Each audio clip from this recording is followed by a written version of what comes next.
Hello दोस्तों, क्या हाल है। तारीख आज 18 अगस्त 2024, दिन संडे रविवार हो गया, हिंदी तिथि चतुर्दशी। और आइए बात करते हैं आज के मुख्य समाचार में देश भर की तमाम बड़ी खबरों पर नजर डालते हैं। देखिए, इतिहास में एक तो आज के दिन नेताजी सुभाष चंद्र बोस की पुण्यतिथि मानी जाती है। हालांकि 80 सालों बाद भी नेताजी की मौत एक रहस्य बनी हुई है, क्योंकि जिस प्लेन क्रैश में उनके निधन की बात की जाती है उसका ऑफिशियली कोई रिकॉर्ड नहीं है। इतिहास के मुताबिक 18 अगस्त 1945 को नेताजी सुभाष चंद्र बोस जिस प्लेन से जा रहे थे वो लापता हो गया और 5 दिन बाद टोक्यो रेडियो ने प्लेन क्रैश की जानकारी दी। अच्छा, एक इंटरेस्टिंग बात यह कि पश्चिम बंगाल के कुछ इलाके हैं जहां 15 नहीं बल्कि आज 18 अगस्त के दिन स्वतंत्रता दिवस मनाया जाता है, नदिया जिले में। चलिए आगे बढ़ते खबरों में। देखिए, पहले बड़ी खबर, दिल्ली से लेकर मुंबई तक देश भर में डॉक्टरों की हड़ताल जारी है। अब सरकार से सेंट्रल प्रोटेक्शन एक्ट की भी मांग कर रहे हैं देश के डॉक्टर, चिकित्सक। और ये डॉक्टरों की हड़ताल से मरीजों को काफी परेशानी हो रही है। देश भर में स्वास्थ्य सेवाएं ठप पड़ी हैं और इसी बीच केंद्र सरकार की तरफ से कुछ बड़े फैसले भी लिए गए हैं। देखिए, एक तो हेल्थ वर्कर्स की सुरक्षा के लिए अब एक अलग से कमेटी बनाई जाएगी। देश भर में हड़ताल के बीच स्वास्थ्य मंत्रालय का एक बड़ा फैसला है। और कोलकाता मामले के बाद अब दूसरा फैसला गृह मंत्रालय ने लिया। डॉक्टरों के प्रदर्शन पर हर 2 घंटे में रिपोर्ट मांगी है। सभी राज्य सरकारों को निर्देश दिए और कहा कि सभी राज्य 2-2 घंटे में अपने कानून व्यवस्था की रिपोर्ट देंगे। और कोलकाता में आरजी मेडिकल कॉलेज के पास धरना प्रदर्शन पर भी फिलहाल रोक लगा दी गई है। कल भी डॉक्टरों के लिए एक बड़ा फैसला लिया था। आपको पता होगा कि देश में अगर डॉक्टरों के साथ किसी भी तरह की अब अगर हिंसा होती है तो अधिकतम 6 घंटे के अंदर अंदर FIR दर्ज करवानी होगी। तो देश में विरोध प्रदर्शन करे डॉक्टरों को शांत करने के लिए सरकार ये कुछ बड़े फैसले ले रही है। और अभी इस मामले पर लेटेस्ट अपडेट ये है कि प्रधानमंत्री नरेंद्र मोदी से IMA यानी कि इंडियन मेडिकल एसोसिएशन ने कोलकाता कांड में अब खुद हस्तक्षेप करने की अपील की है। एक पत्र लिखा IMA ने जिसमें अपनी 5 प्रमुख मांगे रखी है। वो कौन कौन सी देख सकते हैं आप। IMA की ये 5 मांगे हैं। एक तो इनका कहना कि डॉक्टरों पर हिंसा रोकने के लिए केंद्रीय कानून बनाया जाए, अस्पतालों में एयरपोर्ट की तरह उनकी सुरक्षा प्रोटोकॉल हो। और कोलकाता मामले की जो ट्रेनी डॉक्टर पीड़िता थी वो 36 घंटे की ड्यूटी पर थी। डॉक्टरों का कहना कि उनके लिए कोई आराम के लिए जगह नहीं है, तो अस्पतालों में डॉक्टरों के लिए रेस्टिंग एरिया बनाए जाए। चौथी मांग, इस मामले की जांच भी प्रोफेशनली तरीके से की जाए, आरोपियों को कड़ी सजा मिले। और 5वीं मांग, पीड़ित के परिवार को सम्मानजनक मुआवजा मिले। है ना। तो दोस्तों देखते हैं अब इन 5 मांगों पर केंद्र सरकार आगे क्या बड़ा फैसला लेती है। जो भी अपडेट आएगा मैं आपको बता दूंगा। और वैसे इस मामले पर CBI की टीम एक बार फिर से कोलकाता के RG कर मेडिकल कॉलेज पहुंची और अब वहां क्राइम सीन की डिजिटल मैपिंग की जाएगी और पूर्व प्रिंसिपल से भी पूछताछ होगी, जिसे कल ही हिरासत में लिया गया। वही दोस्तों, कोलकाता ट्रेनी डॉक्टर मामले पर निर्भया की मां ने भी रिएक्शन दिया। वो बोले कि पश्चिम बंगाल की मुख्यमंत्री ममता बनर्जी इस्तीफा दे,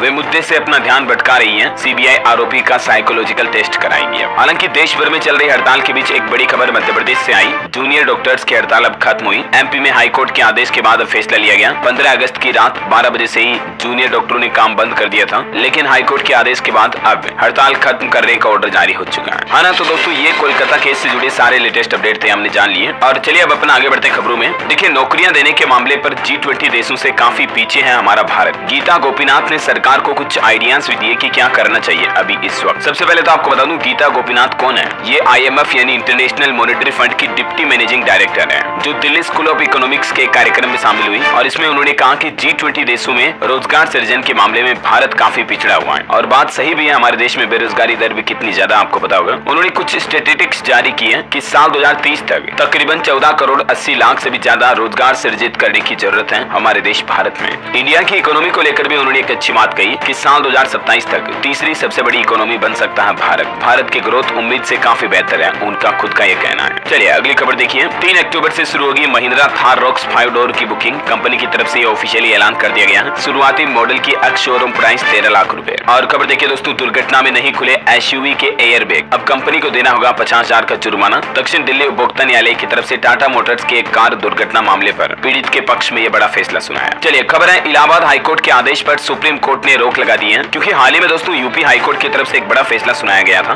FIR दर्ज कराने के मामले को लेकर, जिसमें हाईकोर्ट ने कहा कि कोई भी FIR दर्ज करने से पहले कानूनी सलाह ली जाए। लेकिन हाईकोर्ट के इस आदेश पर सुप्रीम कोर्ट ने रोक लगा दी है और अब FIR दर्ज करने के लिए सरकारी राय या कोई कानूनी सहायता लेना जरूरी नहीं है, डायरेक्ट FIR दर्ज की जा सकती है ना। वैसे यूपी में जो 69,000 शिक्षक भर्ती मामले पर कल हाईकोर्ट ने फैसला सुनाया। भर्ती प्रक्रिया को रद्द कर फिर से नई सिरे से सिलेक्शन लिस्ट जारी करने का ऑर्डर जारी किया था, आपको पता होगा। तो अब इस मामले पर सक्रिय हुई यूपी सरकार। छुट्टी के दिन भी खुला रहा कल शिक्षा निदेशालय और अब आज मुख्यमंत्री योगी आदित्यनाथ आपातकालीन बैठक भी करेंगे शिक्षक भर्ती पर कोर्ट का ये फैसला आने के बाद। और खबर है कि इस मामले के खिलाफ सुप्रीम कोर्ट भी जा सकती है यूपी सरकार। इस फैसले के बाद अब लगभग शिक्षक नेता बोले कि 6-7 हजार टीचर जो है नौकरी से बाहर होंगे और इन सब के लिए सरकार जिम्मेदार है, ये कहना कुछ शिक्षक नेता का। चलिए अगली खबर देखिए दोस्तों। 26/11 मुंबई हमले का आरोपी तहव्वुर भारत भेजा जाएगा, अमेरिकी अदालत ने मंजूरी दे दी है। तो इस आतंकी को जल्दी भारत लाया जा सकता है। मुंबई हमले की फंडिंग का आरोप इस मुख्य आरोपी पर। चलिए अगली बड़ी अच्छी खुशखबरी देखिए। ईडा अब गाँव में शुरू करेगा कौशल विकास केंद्र, जिससे कि स्थानीय युवाओं को ट्रेनिंग मिल पाएगी। ये उत्तर प्रदेश के युवाओं के लिए बड़ी अच्छी खबर है। ईडा यानी कि Yamuna expressway industrial development authority, इसकी तरफ से अब गाँव में कौशल विकास केंद्र की स्थापना की जाएगी और इसके लिए शुरुआती चरण में इन जिलों में लगभग 1149 गाँव को शामिल किया गया है। किसान संगठन भी आए दिन गाँव में युवाओं के लिए रोजगार की मांग उठाते रहते हैं। तो अच्छी बात है कि अब गाँव में युवाओं को ट्रेन किया जाएगा अलग अलग तरह की स्किल के लिए, ताकि उन्हें आसानी से रोजगार मिल सके, है ना। चलिए अगली खबर देखिए। अब चीन के जाल में नहीं फंसेंगे दुनिया के गरीब देश, प्रधानमंत्री नरेंद्र मोदी ने दुनिया के सामने रखा एक खास प्लान। अक्सर आपने इस बारे में सुना होगा कि चाइना की एक पॉलिसी है, पहले किसी भी गरीब देश को लोन देता है, फिर उस देश की अच्छी चीजों पर अपना अधिकार जमा लेता है, जैसे कोई बड़े एयरपोर्ट, बंदरगाह हो गए वगैरह वगैरह। लेकिन अब छोटे और गरीब देश चीन के कर्ज के जाल में फंसने से बच पाएंगे, क्योंकि प्रधानमंत्री नरेंद्र मोदी ने कल ही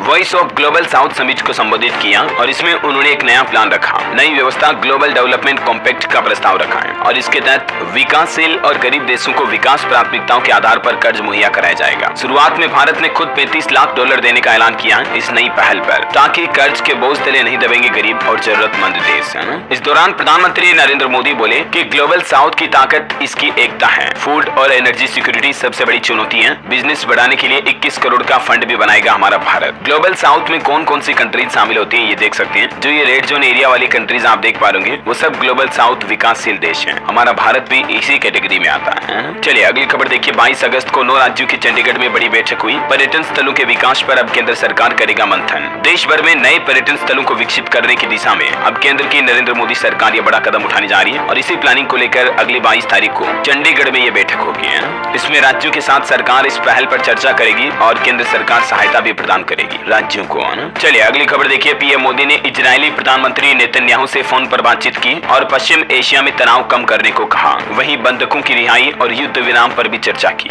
जो इजराइल हमास के बीच कितनी भयंकर जंग चल रही है आपको पता होगा। तो इसी बीच ये इजराइल के प्रधानमंत्री से बातचीत करके पीएम मोदी ने बात करके पश्चिम एशिया तनाव पर चर्चा की। चलिए खबर देखिए। दिल्ली विद्युत बोर्ड के रिटायर्ड कर्मचारियों के लिए खुशखबरी। अब केजरीवाल सरकार देगी केसलेस स्वास्थ्य सुविधा। दिल्ली की आम आदमी पार्टी सरकार ने दिल्ली विद्युत बोर्ड के सेवानिवृत्त कर्मचारियों को रक्षाबंधन से पहले यह बड़ा तोहफा दिया है। दिल्ली की ऊर्जा मंत्री आतिशी ने घोषणा करते हुए कहा कि अब उन सभी कर्मचारियों को केसलेस इलाज की सुविधा मिलेगी और उन्हें कार्यालयों के चक्कर भी नहीं लगाने पड़ेंगे। एक प्रेस वार्ता में उन्होंने इस बात की जानकारी दी। वैसे सरकारी कर्मचारियों के लिए पुरानी पेंशन वगैरह को लेकर भी एक और अपडेट है, मैं आपको आगे बताऊंगा। फिलहाल देखिए अगली खबर। हमारे भारत में एम पॉक्स यानी मंकी पॉक्स का कितना खतरा है, इसको लेकर अब जेपी नड्डा स्वास्थ्य मंत्रालयों के साथ एक बैठक भी की है और बैठक में स्वास्थ्य मंत्री ने तैयारियों का जायजा लेते हुए सभी राज्यों को सतर्कता बरतने के निर्देश भी दिए हैं। आकलन किया गया कि भारत में इसके बड़े प्रकोप का जोखिम फिलहाल तो कम है, लेकिन फिर भी केंद्र सरकार ने तुरंत ये बैठक बुलाई। वजह ये कि अभी 2 दिन पहले आपको पता होगा WHO ने इस मंकी पॉक्स को फिर से ग्लोबल हेल्थ इमरजेंसी घोषित कर दिया है। तो फिर सरकार ने भी हमारे देश में बैठक बुलाकर इसका जायजा लिया। चलिए अगली खबर देखिए। राष्ट्रीय शिक्षा नीति के तहत छत्तीसगढ़ में अब 18 बोली और भाषाओं में होगी पढ़ाई। IIT के जैसे राज्य के हर जिले में प्रौद्योगिकी संस्थान भी बनाया जाएगा। छत्तीसगढ़ की विष्णुदेव साय सरकार की तरफ से खुद ये बात की घोषणा की गई है। चलिए खबर देखिए। हमारे सुप्रीम कोर्ट के चीफ जस्टिस का क्या कहना है कि देश की संपत्ति चुनिंदा लोगों के हाथों में है। हालात ये कि कुछ को 2 वक्त की रोटी नहीं मिल पा रही है, जबकि कुछ लोग अमीर से बहुत ज्यादा अमीर होते जा रहे दिनों दिन। तो सुप्रीम कोर्ट जज का कहना है कि एक जगह मिली समानता बाकी में अंधा नहीं बना सकती है। काफी अच्छे विचार प्रस्तुत किए इन्होंने वाकई में। चलिए खबर देखिए। भारत में बने पोर्टेबल अस्पताल क्यूब का सफल पैराड्रॉप किया गया। एयरफोर्स और इंडियन आर्मी ने C-130J हरक्यूलिस से 15,000 फीट की ऊंचाई से गिराया पोर्टेबल अस्पताल को। ये भारत के एयरफोर्स आर्मी के द्वारा दुनिया का पहला पोर्टेबल अस्पताल का पैराड्रॉप किया गया। पोर्टेबल अस्पताल का मतलब समझ रहे हो, ये एक तरह का कॉम्पैक्ट बॉक्स होगा जो दूरगामी इलाकों में, जैसे कुछ पहाड़ी इलाके हो गए जहाँ पर अगर कोई हेल्थ इमरजेंसी आ गई या ऐसी कोई एक्सीडेंटल प्राकृतिक प्रकोप आपदा घटना हो गई, तो वहाँ जहाँ हॉस्पिटल नहीं बनाए जा सकते सकते हैं, तो ये पोर्टेबल हॉस्पिटल बनेंगे, मतलब असेंबल किया जाएगा तुरंत इस बॉक्स के जरिए हॉस्पिटल को। तो ये इसका ट्रायल काफी सफल रहा, देख सकते हैं आप, ये कुछ तस्वीरें भी है ना। इसकी क्या खासियत है, इसमें ऑलमोस्ट हर तरह की हॉस्पिटल की सारी लग्जरी और एडवांस फैसिलिटी मिल जाएगी आपको, जो आधुनिक चिकित्सा सेवाओं में शामिल होती है ना। इधर देखिए, भारतीय अंतरिक्ष एजेंसी इसरो का कहना है कि गगनयान की पहली टेस्ट फ्लाइट दिसंबर में लॉन्च की जाएगी। G1 रॉकेट के हार्डवेयर श्रीहरिकोटा पहुंच चुके हैं। त्रिवेंद्रम में क्रू मॉड्यूल पर काम लगातार जारी है। चलिए खबर है, दिल्ली हाईकोर्ट ने लंदन में भारतीय हाई कमीशन को निर्देश जारी किया और कहा कि भारतीय मूल के ब्रिटिश नागरिक के शव को भारत भेजने के लिए NOC जारी करें। और एक ग्राउंड रिपोर्ट निकल कर आ रही दोस्तों, अयोध्या में बेम्बू लाइटें चोरी होने का सच सामने आया। हाल ही में आपको पता होगा, ये मुद्दा मीडिया में भी उठा था। पता चला था कि लगभग 4000 के समथिंग लाइटें चोरी हो गई यूपी अयोध्या में इस रूट से।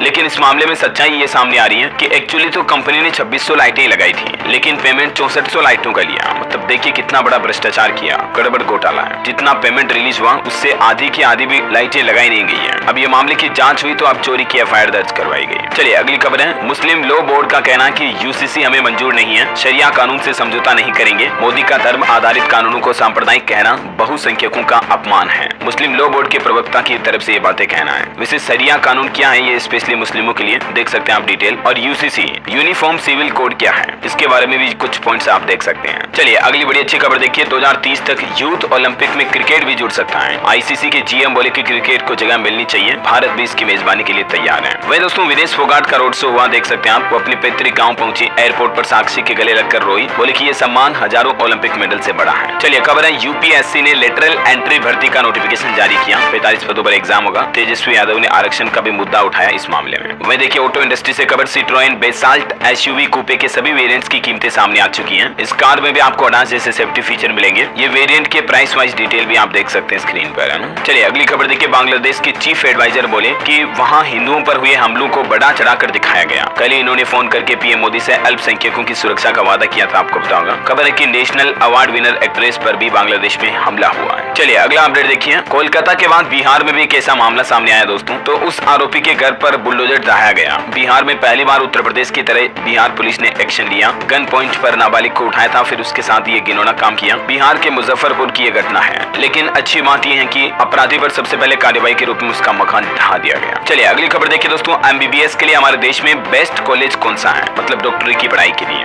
NIRF की तरफ से एक नई लिस्ट जारी की है, जिसमें भारत के टॉप 10 एमबीबीएस इंस्टीट्यूट्स के रैंकिंग में कुछ बदलाव हुए हैं। एक नया कॉलेज भी इसमें शामिल हुआ है। दरअसल NIRF यानी कि national institute of ranking framework की तरफ से हाल ही में ये लिस्ट जारी की गई, और ये लिस्ट भी आप देख सकते हैं टॉप 10 में सबसे नंबर 1 पर दिल्ली में all India institute of medical sciences शामिल है। और भी ये बाकी 10 की लिस्ट आप देख सकते हैं स्क्रीन पर। बहरहाल अभी तो कुछ और महत्वपूर्ण और काम की खबरें देखेंगे दोस्तों, लेकिन फिलहाल वक्त तो चला आज के मौसम समाचार जानने का। देखिए, देश का मानसून ट्रेकर, हिमाचल प्रदेश में फिर से बादल फटा, नेशनल हाईवे बंद पड़ा है। कानपुर में गंगा नदी उफान पर चल रही है, 50,000 से ज्यादा लोग प्रभावित हैं। और आज भी देश के 21 राज्यों में भारी बारिश का अलर्ट है। हिमाचल प्रदेश में बादल फटने की घटनाओं में इसी सीजन में 32 से ज्यादा लोगों की जान चली गई। चलिए देखते हैं कुछ स्टेट न्यूज के हालात मौसम में क्या चल रहे हैं। राजस्थान में भारी बारिश का माहौल सिलसिला जारी है। जैसलमेर में भी 5 इंच पानी बरसा, ये कुछ तस्वीरें देख सकते हैं आप। इधर बिहार का मानसून अपडेट है कि 10 जिलों में आज भी बारिश हो सकती है। पटना में उमस भरी गर्मी परेशान करेगी। हालांकि बिहार में अब तक 24% कम बारिश हुई इस साल। मध्य प्रदेश का मानसून अपडेट है, रक्षाबंधन के बाद फिर भारी बारिश की चेतावनी, 19 अगस्त से पूरा प्रदेश भीगेगा। हिमाचल प्रदेश में देखिए, बादल फटा, आधी रात घरों से भागे लोग, उन्नाव में पुल टूटा,